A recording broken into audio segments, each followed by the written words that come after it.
الحمد لله رب العالمين الرحمن الرحيم مالك يوم الدين إياك نعبد وإياك نستعين اهدنا الصراط المستقيم صراط الذين أنعمت عليهم غير المغضوب عليهم ولا الضالين. بسم الله الرحمن الرحيم. اللهم يسر ولا تعسر، اللهم لا سهلا إلا ما جعلته سهلا وأنت تجعل الحزن إذا شئت سهلا.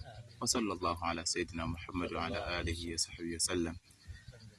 Kikao kipo wazi, Sheikh Sar. Asante mwenyekiti wangu kwa kauli ya tamko na dua. Leo tupo Ruzando.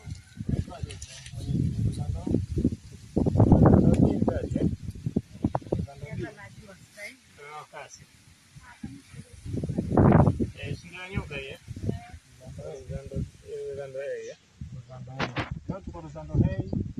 Walilahi alhamdu, tumekuja hapa, tumekaribishwa na bibi yetu na huyo dada yetu, mimi mama yangu. Mimi dada yenu haya.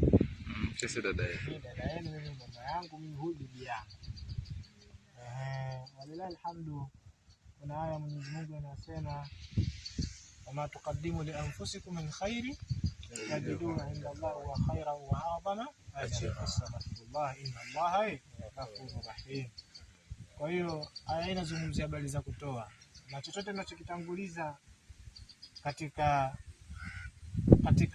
khairi zenu, watukadimu li anfusikum, tunachotanguliza katika nafsi zenu ni khairi, jambo hilo likawa la khairi, tajidu inda Allah wa khair, mtalikuta mbele ya Mwenyezi Mungu likiwa liko safi kabisa, wa a'zama ajran, na lenye malipo makubwa. Astaghfirullah, inna Allah ghafurur rahim.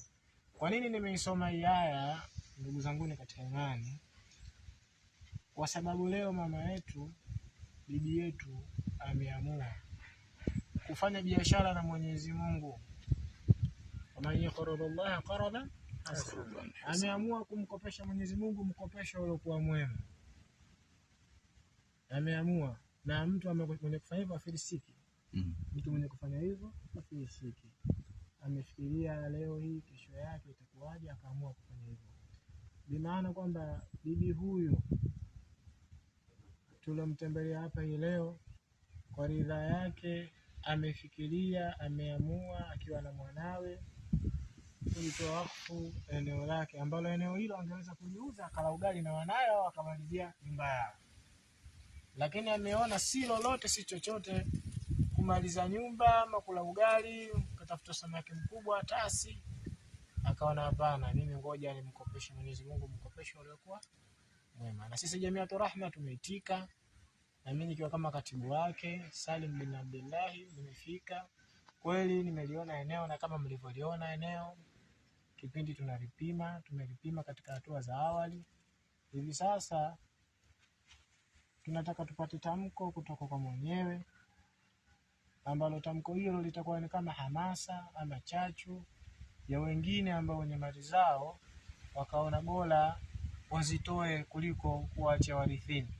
Bwana mama, ongea, kwa sababu warithini mama hao ndio waachia wasipowapangia matumizi. Na mama Kasim. Na mama Kasim chama cha eneo anasema ili nimtolee mama yangu, ashatangulia ndugu zake watata niwacha wanaoga dakika 5. Sasa warithini ukishaambia eneo hili bwana, yaani ukishafariki tu umeanza kusema kipande hiki tumtolee mama. Kama kujifanyia mwenyewe mambo yako uko hai, basi wala usitegemee kufanyiwa ukiwa umeshafariki. Sio kwa bibi yangu utakufa, hapana, wewe utakufa sana tu. Utakufa baadaye. Mbona mwenzangu aliniachia watoto wadogo? Wewe haufi sasa hivi. Wewe utakufa baadaye huko.